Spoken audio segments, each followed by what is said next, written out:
I'm Tom. And I'm Reese Alexander. And we're the creators of Speciation. Speciation is a game that we have lovingly dubbed a cyber-savage tabletop role-playing game that is designed around frenetic, action-based dice rolling and a deep, rich, narrative-driven world that is both supposed to be accessible for brand new players, but deep and rich enough for seasoned tabletop RPGers to sink their fans into. No, or beaks. Or beaks. On the surface, Speciation is a classic tabletop RPG that aims to give players complete agency over their narrative decision making. We wanted to make something that wasn't as bogged down by the dense rules and numbers that you would normally get within a TTRPG, but one that is more free-flowing and keeps up a strong narrative pace for players to be engaged with. Yes, but don't worry, seasoned RPGers. If you're worried that there's not going to be plenty of build crafting, don't worry. There's build crafting. It's just different from what you're used to. Speciation is set on the continent of Roinan at a time of relative peace after centuries of brutal and violent conflict. It's a wild place that boasts diverse biomes from arid deserts to frosty alpine peaks and dense, luscious rainforests. The recent signing of the Charter of Fair Speciation by the Allied Genus Assembly is the first of its kind in Roinan's history. It states, equal rights for all species, an all-out ban on slavery, taxidermy, genetic experimentation, rules of engagement in warfare, and above all else, an absolute outright ban on the use of superweapons. This peace and equality has allowed for life to flourish in ways it just couldn't have before. But that doesn't mean that the world is free from suffering and anguish. The scars of the past still run deep, and tensions still effervesce, and the ashes of ancient grudges still cinder beneath the surface. Yeah, and you see, this is the world that you and your companions will adventure in.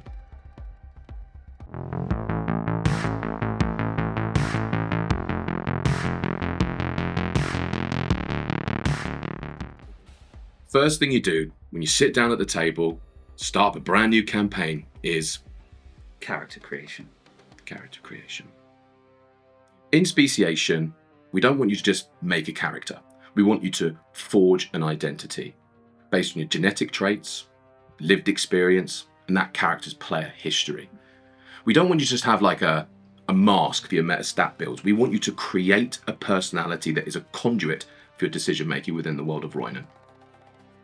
First up is species. In our first book, we're going to have 6 different species to choose from, or alternatively, you can create a hybrid from any 2. These species consist of the feline felinites, the avian castrelian, the thick-skinned noceri, the amphibious amphibi, the canine hunderi, or the rodent peskin. Your species isn't just cosmetic. Whichever one you pick automatically comes with some feats, detriments, and a unique species ability, which we'll talk a little bit more about later. Once you've picked your species, now you're going to pick your class. In Speciation, your class functions as your starting package. You get more feats, more abilities. It also dictates what your starting weapon and armor is. In the rulebook, we've pre-prepared 43 unique classes, all of which they're super cool, they're oozing with personality, and I would choose one myself. However, if none of them fit your specific character vision, like everything else we've designed, you can make it your own. Design it to fit whatever you think suits your character. Wow, that's awesome flexibility. But that's not all, because after classes comes your backgrounds, which helps flesh out where your character comes from. This also helps dictate your societal standing, which is your pecking order, ranging from the lowly serf all the way up to the high lords. Practically, backgrounds grant you additional feats, additional detriments, and additional abilities. And like classes, we have pre-prepared 29 of them in the book for you to choose from. But if none of them make sense for the vision of your character, like classes, you can absolutely create your own. Get creative. Additionally, the book features lore-specific things that you can spice up your character, give them additional motivations, or have a belief. But again, just like backgrounds and class, you can absolutely make your own. And finally, we need to establish your character's base genetic traits. With this, you get to assign 5 points across 6 categories, and these will represent your character's innate abilities and aptitude. They also will help represent the starting dice pools for combat and skill checks. You'll notice that we've used the words feats and abilities a lot and not yet explained them, but don't worry, we're about to. Speciation does things differently here. There is no XP or player leveling paths. Player feats and abilities form the core of your progression. What's that, I hear you say? No levels or XP? How does that work? Well, shut up for a minute and I'll explain it. You see, in Speciation, your player progression is controlled by the gaining of feats and abilities. How these are gained is primarily up to GM discretion. Now, we advise that a GM allocates 1 feat at the end of each session as a bare minimum. However, the GM may want to reward these for various in-game actions. For instance, slaying a grand enemy or, strong foe. Your choice for these feats and abilities is completely free. When you get a point, you can buy any feat from any table. There is no dictated path that you have to go down. As we really, really want to stress, players have total freedom. One final thing to consider are detrimental feats. All players start with some detrimental feats because no one's perfect. GMs are encouraged to give players detrimental feats throughout the game based on their interactions or player experiences. Most can be cured naturally, but some can't, because some scars run too deep. You see, when we designed Speciation, we didn't want to lock players in to specific builds. Roinin is a large landscape, and with all manner of species that can come from different walks of life. You see, they would have learnt different skills, and we want to focus on the player agency. Yeah, you see, the thing is, we wanted to emphasize that your imagination is your limit. Do not be bound by conventional RPG stereotypes, okay? If you want to be a muscle-bound, 4-foot-tall, frog-like creature with a warhammer and a penchant for classical literature, you can be that, okay? We created a sandbox for players to exist in that says, if you can think about it, if you can imagine it, it exists.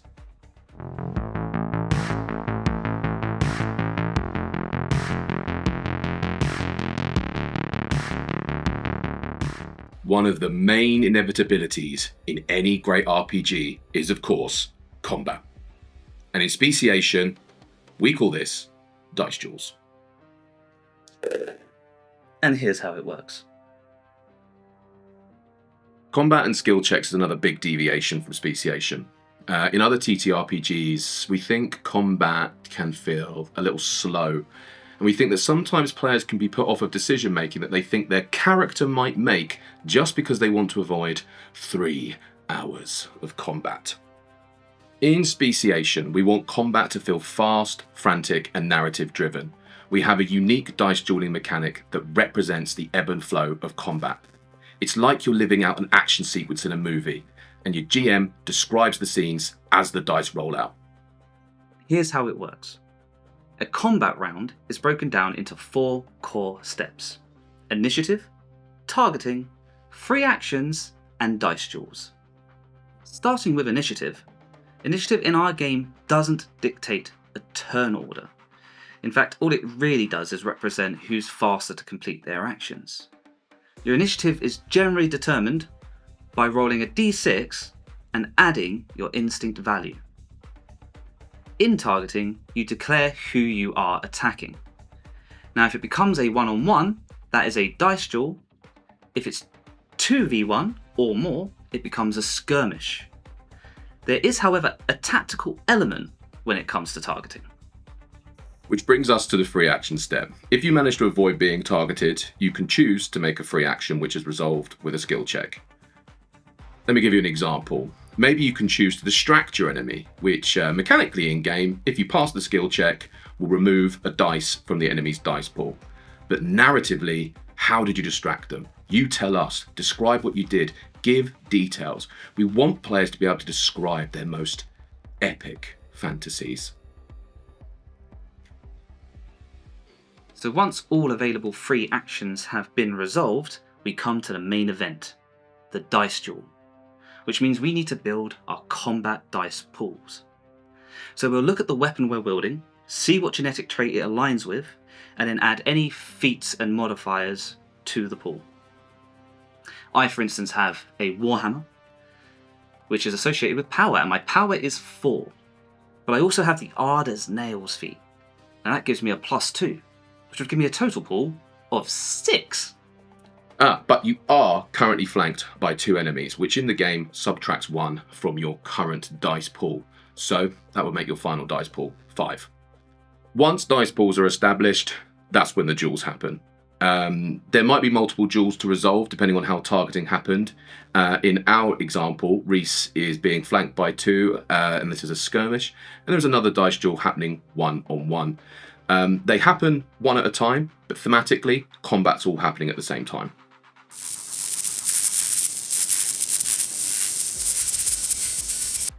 In a dice duel, all sides roll out their dice simultaneously. As soon as dice hit the table, we pause and compare results. We look throughout the entirety of the dice pool, and the lowest number that's shared between all pools are removed from combat. In combat, you'll then pause, give each other an opportunity to use any abilities that you'd like to use, and then remove the lowest number. For the example we're giving, 2 is the lowest number across all pools involved in the dice duel. So all 2s will be removed, and then we'll roll again. Then both sides pick up whatever dice they have remaining and roll again.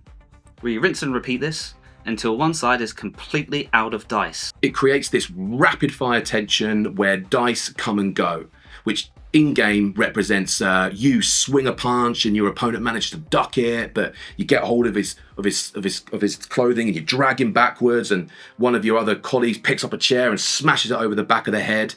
It's on the GM's shoulders to narrate that scene.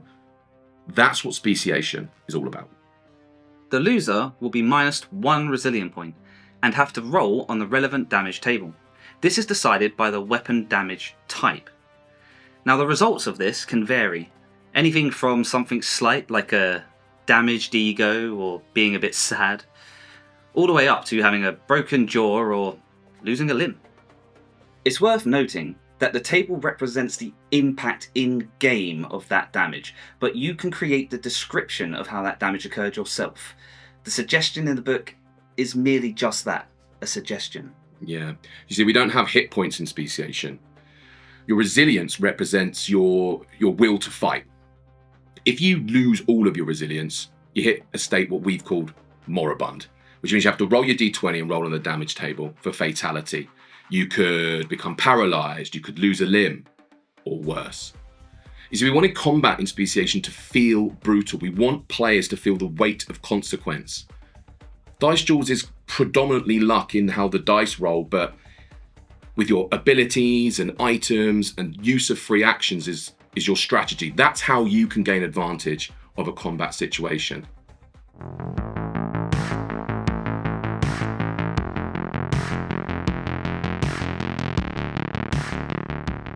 Another big part of any tabletop role-playing game is a player's ability to choose.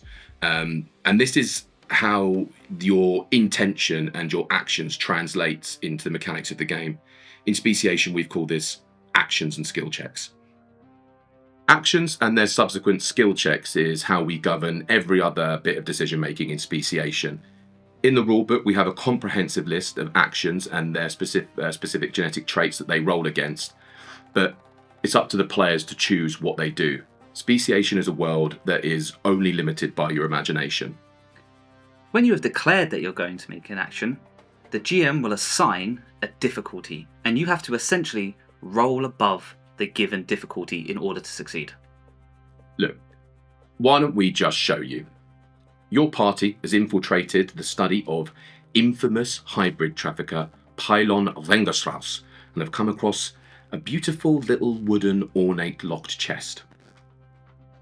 Naturally, I want to know what's inside, so I declare that I'm going to try and pick the lock. Now the GM must establish the thematical difficulty that makes sense within the game world. It's quiet, nobody's around, nobody knows a party are in the study.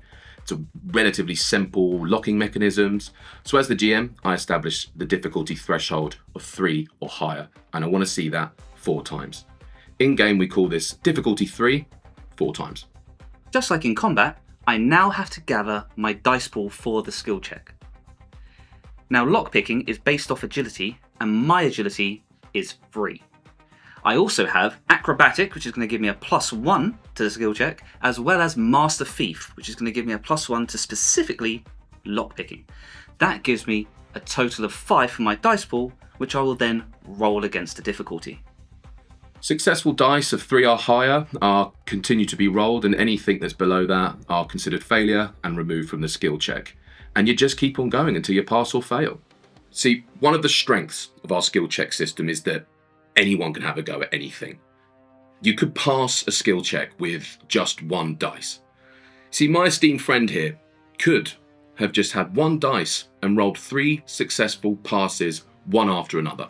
Obviously, more dice equals more chance of success. It's simple and engaging, and it makes for really, really intense moments when you're trying to make several successes with just 1 dice.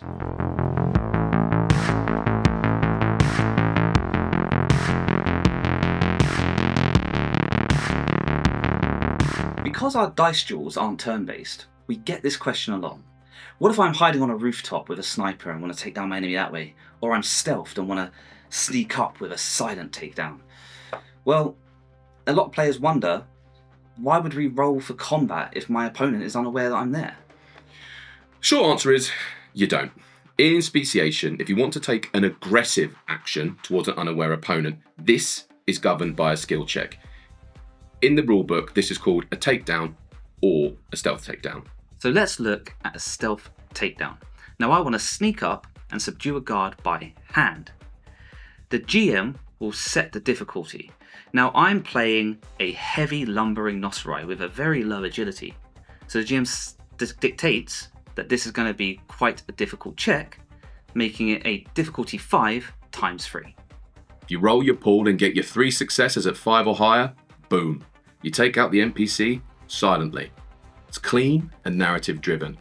However, if you fail any stealth takedown or takedown skill check, combat is initiated because actions have consequences.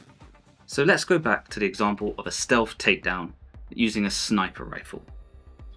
You see, if this has failed, combat will immediately initiate. And the combat will describe the ebb and flow of the entire sequence, however it may pan out, win or lose.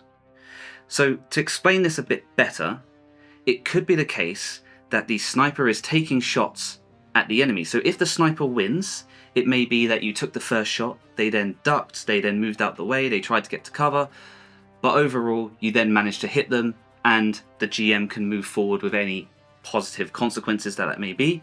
Alternatively, if you go into the dice duel and you lose this, it could then be described as you took shots, the NPC zigzagged, dodged the shots, got to and from cover, managed to gain the ground on you and do something that would make you lose your resilience. This could be for anything from throwing dust in your eyes or firing a shot back or simply just you being disheartened from having missed so many shots. There is one more thing to remember. The same action functions differently outside of combat and in combat. Let me give you an example. Outside of combat, a takedown, if you successfully pass it, you just drop the enemy, kill them, knock them out, whatever. But in combat, you could choose to use it as one of your free actions. Mechanically, it forces your opponent to roll on the damage table, and that damage is impacted in the upcoming duel, but they don't lose a resilience point. It's a system that rewards players for setting up ambushes and thinking tactically, but then punishes them if they fail, because, well, that's life.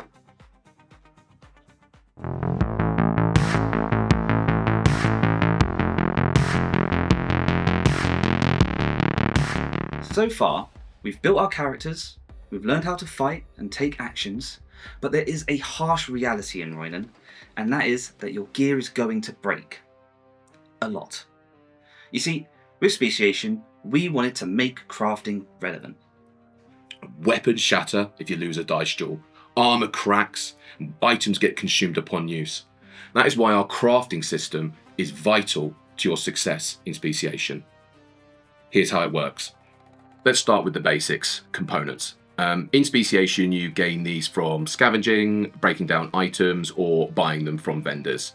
Anyone can attempt a craft, but it is risky without having any crafting feats. You do risk losing everything. But if you invest in crafting feats, like Crafty Crafter, Adept Engineer, or Blacksmith, the chances of success increase, and the quality of your gear skyrockets. Oh yeah, on a side note, gear does come with additional feats that apply to skill checks and combat, but due to the nature of them degrading or being destroyed, these feats are not permanent. So let's give you an example. I want to craft a nice sword, and I have the Crafty Crafter feat. That allows me, on a roll of a 5 or 6, to get an uncommon sword, which will come with 2 feats attached to it. These feats are determined by rolling a d6 against the sword feat table. You might be wondering what happens if I roll a duplicate. Well, since you can't have the same feat twice on an item, the game rewards you. If you roll the same number twice, you simply pick the second feat you want from the table. We can also remove the randomness of crafting by using something called perfect components. Now these perfect components, when used when crafting, will allow you to select a feat. We cannot forget about elemental crafting. See, if you use an elemental component when crafting a weapon, it will infuse that weapon with that element. If you win a duel with an elemental infused weapon, your opponent rolls double damage. They roll their regular damage on the d20, but they roll a d6 on a separate elemental damage table, like frost or lightning. In combat, it can be pretty devastating. Additionally, all in-game items can be crafted as well. You simply need to have the right components and follow the recipe. See, it's an incredibly deep system that rewards you for scavenging for parts, preparing your equipment, and investing in your skills. One final note about crafting items and gear. The book only describes what they do and how they mechanically interact with the world, not what the item looks like. See, if you want to describe to us what your cobbled together short sword looks like, maybe it's a beautifully ornate weapon with a crafted hilt and diamond encrusted, and you call it the Sword of Eternal Mists, you go ahead. It's your world after all, but just be prepared. It might break.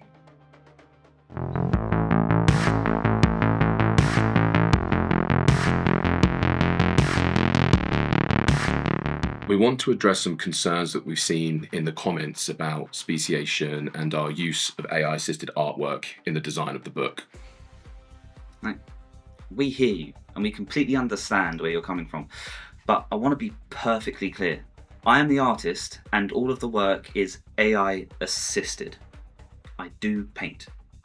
As an indie team of just 2 people, producing a 250 plus page full colour TTRPG hardback, it is a monumental undertaking. First off, every single page layout, the graphic design, the typography, it's all handcrafted by me. When it comes to the illustration, I tend to use AI just to generate the initial concepts and help with ideation. After I've done that, I spend many hours painting, editing, and crafting the images that we're going to use in the final book. This is classed as AI-assisted work and does completely qualify for copyright. I do have a degree in games design. I do work full-time as a self-employed artist doing cover designs for books and various other concept art jobs. The simple reality is a project of this size would just take an immense amount of work. And it just wouldn't get done. Without having these tools at my disposal, it just wouldn't get done. We've already poured months and months of hard work into building this world, but there is still so much more to do. So when we ask for your support, it's not just to support the machines. Essentially, we need you to pay for my time. Because There is so much work required to manually paint and edit and finish all of these illustrations so that we can get this book into a condition to bring it to your gaming table. Yeah. Speciation is an absolute passion project, and we are pouring everything we have into it in our spare time and whenever we can. And we appreciate your honesty, and we hope you can understand our process. Everything up to this point, we really appreciate all the support we've had, and we hope that you can continue to be on this journey with us. Thanks for listening. Adapt, survive, evolve.